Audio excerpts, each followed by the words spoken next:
வணக்கம் நண்பர்களே, இந்துக்கள் வெளி திரும்ப வணக்கம். இந்த பதிவு பக்கம் சப்ஸ்கிரைப் ஃப்ரெண்ட்ஸ் ஷேர் பண்ணுங்கள். சப்போர்ட் பண்ணணும்னு நினச்சா super thanks. Join button support to ஒரு அண்ணாமலை சேனல். நன்றி.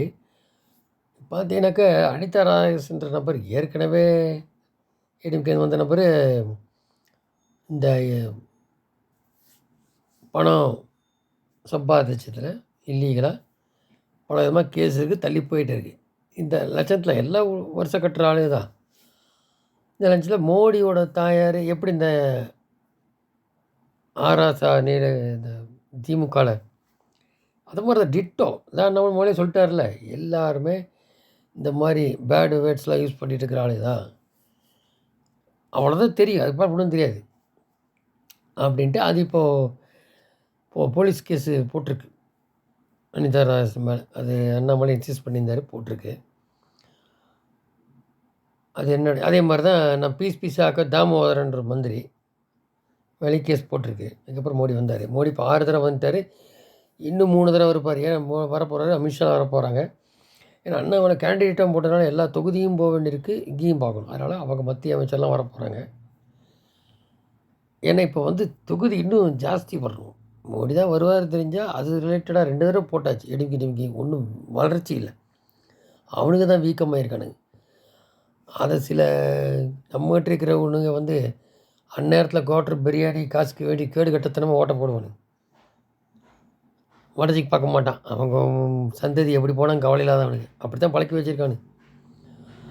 அதனால் இப்போ அந்த தொகுதியில் இன்னும் இன்க்ரீஸ் பண்ணணும். அதுக்கு என்ன பார்க்கணும், இவர் பைசா தர மாட்டேன்ட்டார். ஆனால் இவருக்கு உள்ளது டெபாசிட் பணம் மட்டும் கட்டுறதுக்கு. 2வது கோயம்புத்தூர்லாம் பெரிய ஆட்கள்லாம் அவங்களே அந்த செலவழிச்சுப்பாங்க, ஓட்டுக்கு தான் கொடுக்க மாட்டேனார். அதாவது எடப்பாடி தனியாக புரிஞ்சுட்டார் தவிர மற்றவங்க அவங்க இண்டஸ்ட்ரி ஏரியானால அவங்க இவர் ஜெயிக்க வைக்கிறது பார்ப்பாங்க, அந்த போக்குவரத்துக்கு சமாச்சாரத்துக்கு.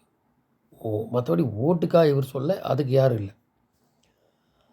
அது ஏற்கனவே குறிப்பிட்டிருக்கோம், தலைவர்கள் யாரும் இல்லை, இவங்களோட லட்சணமாக தெரியும். அதெல்லாம் இன்னும் போக எடுத்து நேரத்தையும் ஆட ஆரம்பிச்சுட்டு இன்னும் ஆடுவார். பத்தாவதுக்கு ட்ரக்கு, இளைஞர் பூரா வாஸ்டப் இது பண்ணுவோம். இளைஞர் வருவான், பெண்கள் வந்தாலே ஆட்டோமேட்டிக் எல்லாம் வந்துடும் குடும்பத்துலேருந்து. அரசு ஊழியர்களுக்கு வேறு பிரச்சனை இருக்குது. இது எப்படி நீ பண்ணுறாருன்னு பார்க்கணும். இப்படி அதான் சொல்லிட்டாரே, இவர் ஹாட்லைனு தமிழகத்துக்கு வேண்டிய மத்திய அரசு பெற்று தரும் ஹாட்லைனாக இருப்பேன் அப்படின்ட்டார். ஹாட்லைன் நம்பர் அடிக்கிறவங்கள வேண்டிட்டா அந்த மாதிரி. இவனுக்கு பாருங்க 2-3 டிகிரி ஏற்றி சூடு பண்ணி விட்டானுங்க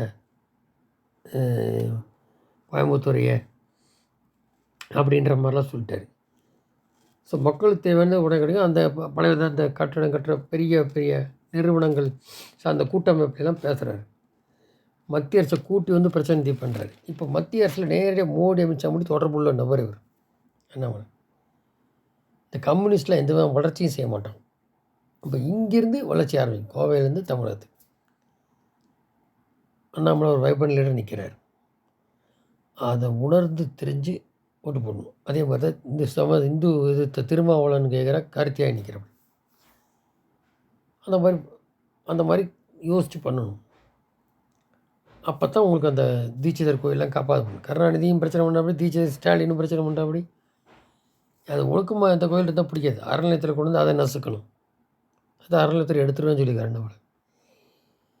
அதாவது இதெல்லாம் உணர்ந்து அவர் என்ன சொல்கிறாருன்னா, நம்ம வெளியில் போகிற வீட்டை விட்டோம் அப்படின்னா சும்மா ஃபாரின் கண்ட்ரி மாதிரி எல்லா வேலையும் நடக்கணும் உலகில் எல்லாம். அந்த அளவுக்கு கொண்டு வரும். அப்படி போக்குவரத்து எல்லாம் கரெக்டாக இருக்கும். அதே மாதிரி எந்த சுற்றுச்சூழலும் பாதிப்பு இருக்கக்கூடாது.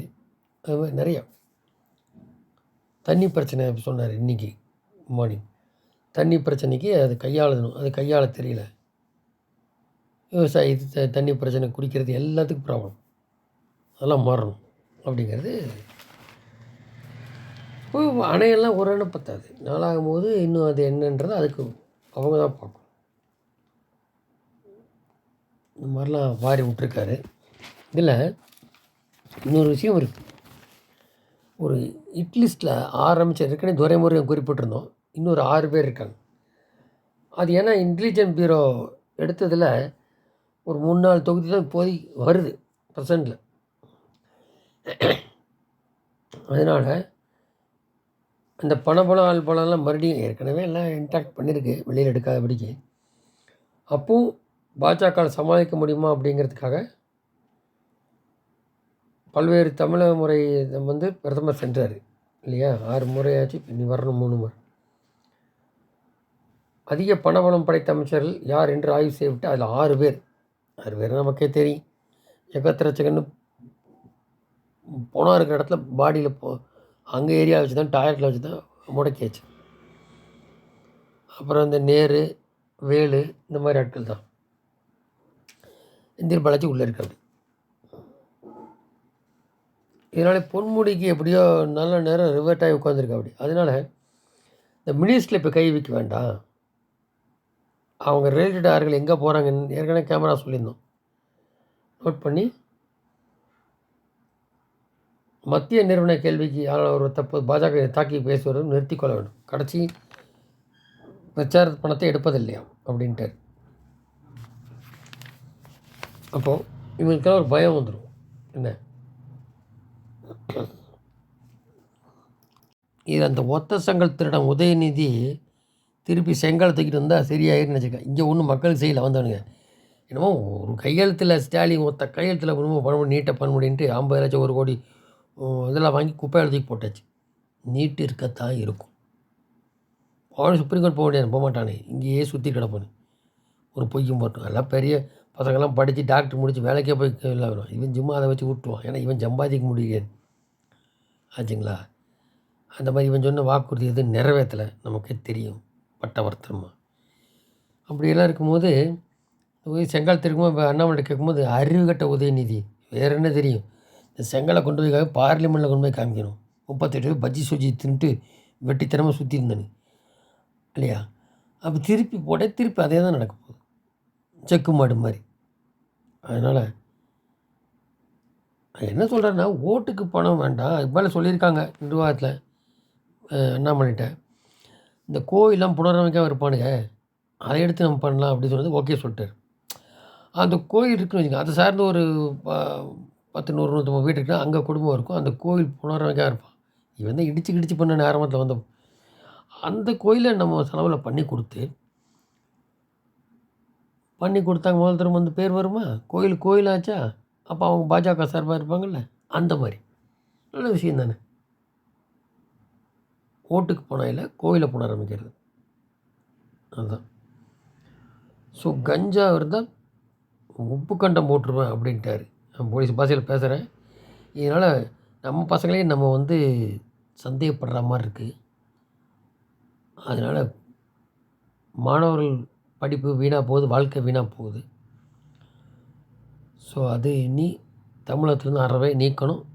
அறிவாலயத்தை எடுக்கணும். அது அறிவாலயம் திமுக அறவே ஒழிக்கணும். அப்போ தான் வளர்ச்சி வரும்ட்டார். பாப்பா, நன்றி.